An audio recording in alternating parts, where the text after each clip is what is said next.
¿Qué tal amigos de Claridad? Estamos en el episodio 8 de Confesiones de una Clarisintiente. Hoy voy a hablar acerca de los sueños y las bitácoras que pude realizar acerca de ellos, la información que me arrojó esta investigación. Vamos a remontarnos a uno de estos sueños como para mirar que allí hay muchos detalles, porque esa es la razón por la que empiezo a escribirlos. Era en la época puntualmente de la horca, me imagino es algo así como la Revolución Francesa, y aparentemente yo formaba parte del grupo de servicio de una gran casa, de un gran palacio, y por alguna razón yo estaba involucrada sentimentalmente con una persona a la que iban a llevar a la horca. Y lo que recuerdo más allá del tema en el que se basaba el sueño, ¿no? Que era una intriga de esta índole con muchos detalles respecto de cómo yo era tratada. Mi lugar era diferente porque yo no tenía ningún tipo de privilegio, vamos a decir. Entonces, cuando me llega esta noticia y esta persona, este hombre es ejecutado, yo me voy a la nieve y recuerdo que me quedo ahí en la nieve, ¿no? Como una especie de acto que tiene que ver con quitarse la vida, pero de una manera bastante singular, que es simplemente adentrarse en la nieve, en la espesa nieve. A raíz de este sueño y del impacto que me causa, porque yo tenía nada más unos 14 años, pues ya me veía como alguien más grande y vivo esta experiencia. Por lo tanto, marca un antes y un después en lo que yo consideraría sueños nada más y este tipo de sueños. Jamás volví a soñar con esta experiencia, sin embargo la anoté. También empecé a notar los sueños a partir de este sueño y empecé a darme cuenta que habían sueños y sueños, es decir, estos sueños de acá corresponderían a algún tipo de recuerdo, por así decirlo, dada la cantidad de detalles como de la arquitectura, de la ropa, de los utensilios, de la época, etcétera, que como que dan cuenta de estar mirando a través de una realidad que pudo haber existido versus quizás otro tipo de sueños que nada más te dan cierta información errática, ¿no? Que no, como que no contribuye a algo realmente que te haga sentido. Ahora, estos sueños que empecé a anotar fueron tomando forma hasta darme cuenta que existía un mundo onírico, es decir, yo podía sobrevolar una zona, un vasto laberinto que era mi subconsciente y entrar o adentrarme en este lugar, y también la sensación de poder volar dentro de los sueños se transformó en una actividad recurrente, es decir, como si fuera que podía adelantar los hechos o paralizar los hechos, salirme del sueño, despertar, volver a entrar al sueño, volver a revivir. Entonces ahí me di cuenta que pues tenía una cierta capacidad como para jugar con esto y jugar desde el punto de vista de las cosas que podía hacer. Entonces empecé como a tener más curiosidad y por supuesto empecé a notar cualquier detalle que me pareciera relevante. Lo más relevante es encontrarme con los sueños recurrentes, es decir, con cierta calidad de sueños donde efectivamente estaba dentro de una realidad. Y como dije antes, había un laberinto, habían diferentes lugares a los cuales ir si uno sobrevolaba esta especie de laberinto. Tenía como diferente connotación. También es como haciendo símil a la forma que tiene el cerebro, las conexiones nerviosas o las neuronas, cómo trabajan, también podría ser como un fractal de aquello. Por otra parte, voy a empezar a mirar que existen lugares que me llaman mucho la atención, más que personas, y los cuales empiezo como a desbloquear.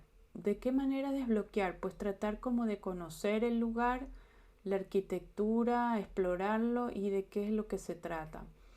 Entonces todas las partes están como grises y una vez que yo entro ahí y las puedo desbloquear, adquieren color, relevancia, su orden, su belleza. Es diferente el lugar o los componentes que tiene sin haberlos desbloqueado.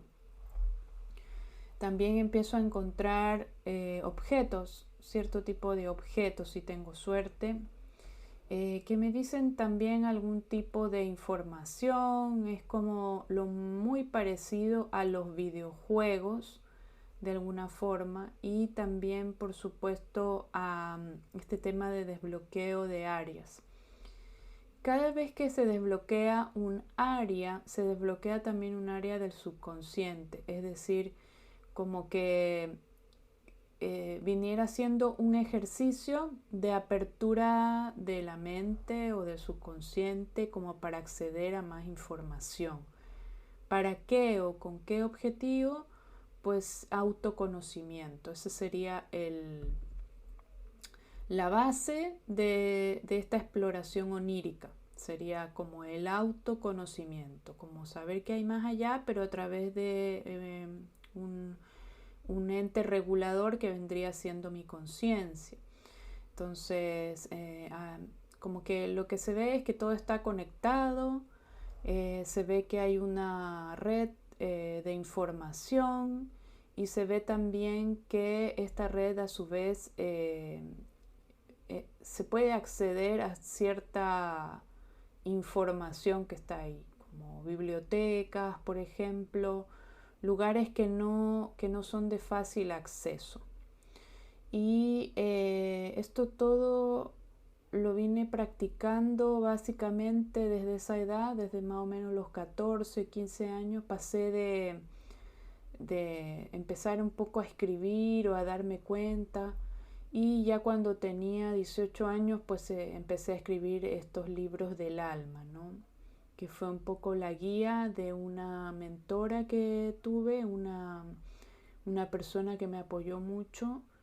Ella era terapeuta en ese tiempo, holística, al igual que soy yo ahora, Evelyn Rivero, a quien le mando un saludo a la distancia porque he perdido contacto con ella hace mucho tiempo, desde esa época quizás.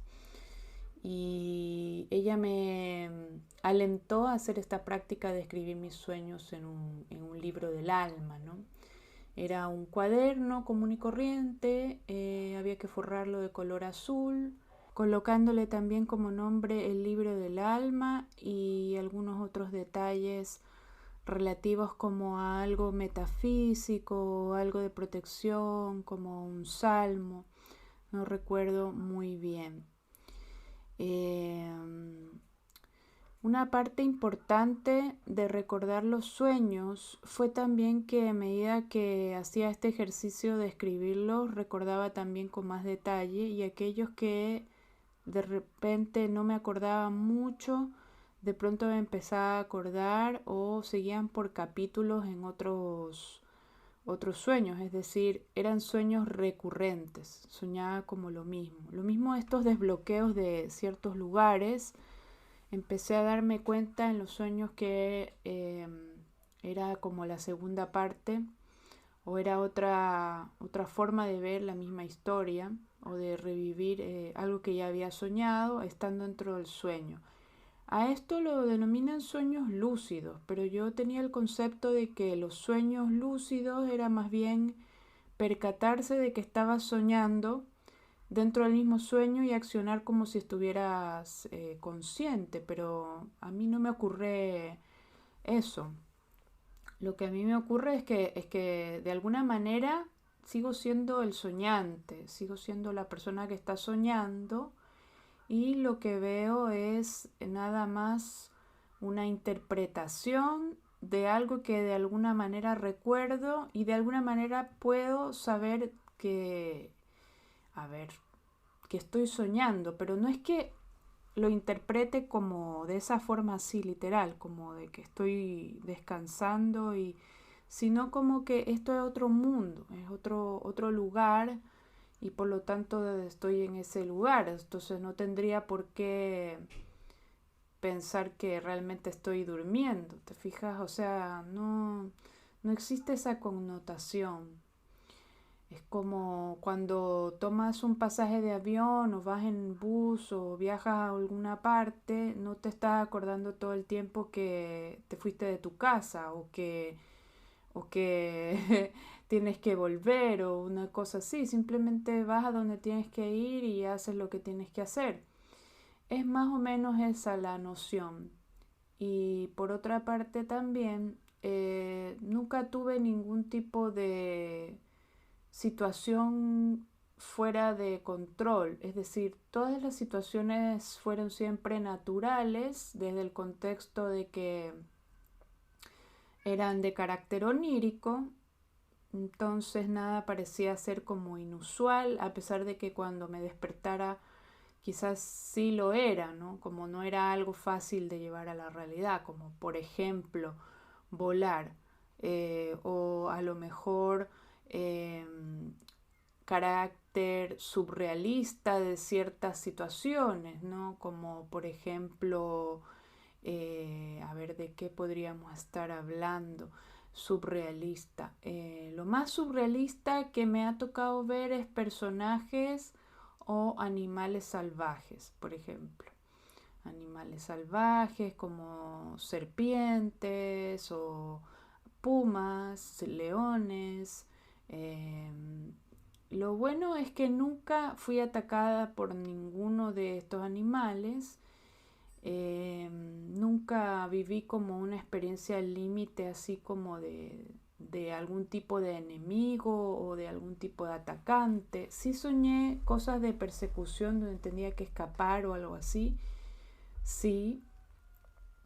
Y también estos escapes eran entrar dentro de habitaciones en las que habían personas, como se ve en las películas, ¿no? Que uno cruza en medio de personas de un departamento para cruzar como por una ventana especial hacia otro interior y como que seguir escapándose. Es como ese tipo de abrir cierto tipo de puertas y entrar por ahí. Algo que se ve mucho quizás en las películas, pero que como dije en un episodio anterior se ve o se recrea en las películas justamente para que uno no lo mire en la realidad, no lo estudie o no lo piense como algo, sino como más bien algo de menos relevancia o de carácter fantasía, no sé, como que no lo vea.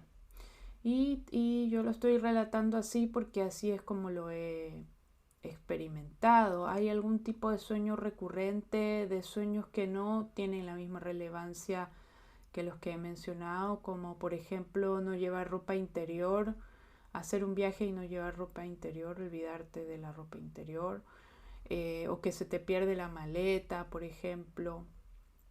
Ese es como algún tipo de sueño recurrente, pero de estos sueños que son así como que te marean, como que no tienen una relevancia, ¿no? También hay otro tipo de sueños que se me repiten mucho, que son como que estuviera trabajando en una parte y todas las personas que conozco ahí trabajan conmigo, pero no tiene ninguna es como si estuviéramos procesando o como si estuviéramos trabajando en un lugar, pero esto no tiene ningún significado. Es como verte en un lugar, estar haciendo algo, conversar eventualmente con las personas que están ahí, pero no sabes ni de qué estás trabajando ni qué es lo que estás haciendo. Entonces como que siento que estos sueños son ya más como colectivos, así como de algo que te marea o te lleva, ¿no?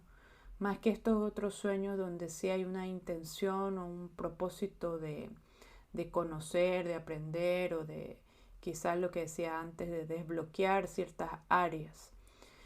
Entonces, a medida que uno empieza a notar los sueños, lo cual te invito a hacer, empiezas a mirar con más detalle ciertas cosas que no veías antes y se te desarrolla esto de poder estar en un mundo onírico teniendo cierto control, como es el de poder despertarse si algo ya no te gusta, que es lo que me sucede actualmente, ¿no? Que si estoy soñando algo que tiene que ver como que ya como que el sueño está en una vibración que no me agrada, como que me despierto y digo, ya no, ya significa que me tengo que despertar porque estoy soñando tonterías, lo que suelo decir. Entonces, es así, más o menos. El tema del descanso, por supuesto, está implícito y también el tema de la salud física, porque de acuerdo a ello también vas a soñar. Por ende, yo soy una persona que hasta las 5 de la tarde máximo pruebo algún tipo de bocado, porque si no voy a estar haciendo digestión durante el momento que estoy durmiendo y por lo tanto no va a ser un descanso, un buen descanso, quiero decir. Máximo que tomo es un té o algo caliente ahora que estamos en invierno, pero no necesariamente comida. Es como parte de lo que yo he logrado entender o comprender acerca de mi propio cuerpo. Por supuesto, habrán personas que sienten que sí tienen que comer a pasar a las 6 de la tarde. Y bueno, lo que quiero decir en este episodio tiene que ver con el mundo de los sueños y el carácter onírico de las cosas que ahí están. O sea, cómo podemos desenvolvernos en este mundo que pareciera como algo paralelo, como una realidad subyacente, como algo que tiene que ver también con esta realidad y que se relaciona, ¿por qué no?, con también eh, otros aspectos del subconsciente o del subespacio, de esta importancia de la autoexploración, del autoconocimiento.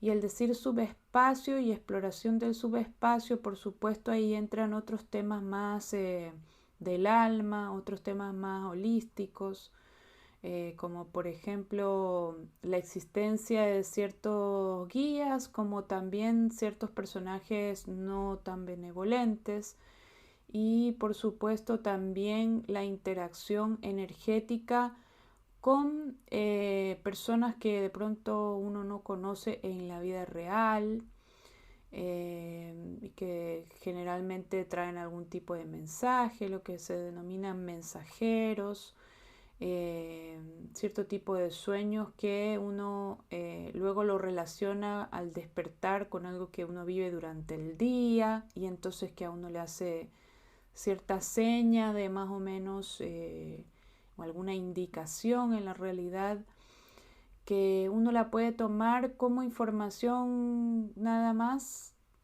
como una guía o una retroalimentación, no necesariamente algo tan profundo o con un sentido tan elevado, pero sí que da cuenta de la existencia de ese otro lugar. Otra de las experiencias dentro y fuera del campo onírico es el espacio entre dormida y despierta, este como intervalo entre el mundo de los sueños y el despertarse a la realidad, en donde evidentemente es allí donde muchas veces se comunican conmigo personas que están desencarnadas, es decir, personas que han fallecido. Últimamente pues he tratado de bloquear un poco esa situación, dado que interrumpe un poco mi sueño, mi descanso, y por otra parte también no siempre estoy dispuesta a tener ese tipo de experiencias. Convengamos que en la vida real, si te pasa algo por el estilo, la reacción no va a ser así como algo tan suave, y es algo que evidentemente es lo que a mí me gusta o me gustaría de estas situaciones, ¿no? Que no sea tan abrupto, y así es como actualmente lo estoy manejando, porque me estaba sucediendo que me daban apneas. Entonces me despertaba con taquicardia y se empezó a como a quedar esa sensación. A eso también le llaman ataques psíquicos. Por lo tanto, cuando me empezó a suceder, por una parte también me hice exámenes médicos, pero como precaución nada más. Y lo que empecé a hacer es a generar una protección antes de dormir, y por supuesto ciertos hábitos que a veces uno los deja de lado y luego los vuelve a retomar cuando se da cuenta que los ha olvidado, ¿no? Que son estas protecciones energéticas, estas visualizaciones, esto de decir quiero descansar antes de dormir, agradecer por lo que uno ha vivido, por el día, y así sucesivamente ir modificando un poco para que no suceda, dado que uno tiene este canal abierto, poder seguir aprendiendo de esto, pero tampoco exponerse a que puedan pasar cierto tipo de cosas. Es decir, cuando no está presente la persona, es decir, cuando hacemos abandono de nosotros mismos de alguna forma, no estamos conscientes o no estamos presentes, pues se da que como toda cosa que no reclama su energía, pues puede ser alimento de otro tipo de seres. Ahí entramos en un tema controversial que es el principal de cuando empecé este podcast, y que tiene que ver con estos ambientes de baja vibración que se alimentan de la energía vital del ser humano y que están allí contrapuestos con la tercera dimensión y que son de una cuarta, pero que si la persona está como descuidada, es decir, no está como, a lo mejor a veces tenemos mucho cansancio mental, mucho cansancio físico, y nos olvidamos de hacer estos ejercicios de estar presentes, estar en el tiempo presente. Entonces, si se acumula por un cierto tiempo, pues también vamos a ver una consecuencia de mayor desgaste o mayor estrés, y es porque también existe que hemos dejado a la deriva, y entonces vienen estas entidades a querer chupar energía. Lo mismo, lógicamente, cuando estamos en una energía de baja vibración, una emoción, digamos, que no reclama nuestra energía personal, nuestro poder personal, entonces fácilmente se abre cabida también estas entidades que drenan energía. Entonces es muy importante dentro de estas prácticas que hagamos de la parte onírica, hacer ejercicios en la vida real de forma física, de forma de visualización, para cargarle con energía nuestro cuerpo vital, y así cuando vayamos a otras partes pues no se nos baje la energía o no queden abiertos por ahí algunos canales, ¿no? Que es cuando sentimos cierto tipo de tristeza o de emociones que son de cierto tipo de cosas. Entonces por eso pasa que uno empieza a enfermar. Entonces conforme uno va teniendo más edad, también tiene que cuidar principalmente de su salud, y si sabe de estas cosas como las que les estoy compartiendo, con más razón, porque es que uno ya se ve dentro del campo mental, dentro del campo psíquico y dentro del campo físico. Entonces es como que tiene que haber una hilación entre estos tres. Y entonces, para que podamos conectar con nuestro yo de esencia, con nuestro yo alma, pues justamente es nuestro yo alma el que hace la retroalimentación o alimenta de energía vital el resto quiero decir de nuestros cuerpos, digamos. Entonces por eso es que el cuerpo vital es tan importante, es como una batería, como una pila. Es lo que he querido compartir el día de hoy con ustedes respecto del mundo onírico, porque justamente hablo de todo esto porque es una parte fundamental dentro de lo que tiene que ver con la clarisintiencia, esta exploración del mundo onírico o subespacio, como también le decimos, porque hay divisiones. Estábamos hablando que este lugar es el lugar a donde vamos cuando dormimos, pero aparentemente si no estuviéramos durmiendo y ya no estuviéramos en esta existencia con un cuerpo físico, pues da la impresión de que también sería así la cosa. Por eso conviene como explorarlo más, tener un dominio más o menos interesante de cómo movernos en este lugar, en este ámbito del mundo onírico, porque quizás también es así como se mueve nuestra alma, como se mueve, digamos, nuestra conciencia, y por eso mientras más elevada la vibración de conciencia, más control tenemos en este lugar. Y mientras que si no hay nadie que reclame su propia energía personal, pues seremos como una hoja del viento en este lugar, como menos control tenemos justamente de este joystick en el plano astral. Así que, es mi forma de mirarlo, es mi experiencia personal. Por supuesto, no necesariamente se relaciona con tu experiencia, pero sí me lo puedes dejar en comentarios para seguir hablando respecto de lo que es estas experiencias en el mundo onírico y cómo también tenemos que proteger nuestro campo psíquico y también las experiencias que vamos teniendo. Vamos de a poco ampliando un poco el margen de novedad respecto de este ámbito, es decir, voy a ir contando en los siguientes episodios ciertas escenas que encuentro relevantes, cierto compartir con ciertos personajes de los sueños que han sido relevantes y que me han dejado algún mensaje. Por supuesto, tanto positivo como negativo, simplemente como para tratar de entender o comprender mejor. ¿Y qué sentido tiene también? Vamos cerrando este episodio, espero que te haya gustado y no olvides compartir, no olvides dejarme tus comentarios, un poco para saber también qué opinas respecto de los viajes astrales y del mundo onírico. En un siguiente encuentro estaremos conversando en extenso acerca de experiencias con otros seres o con otras personas que están en este plano invisible. Gracias, nos vemos en una siguiente entrega de este podcast de Claridad, Confesiones de una Clarisintiente. Gracias, chao.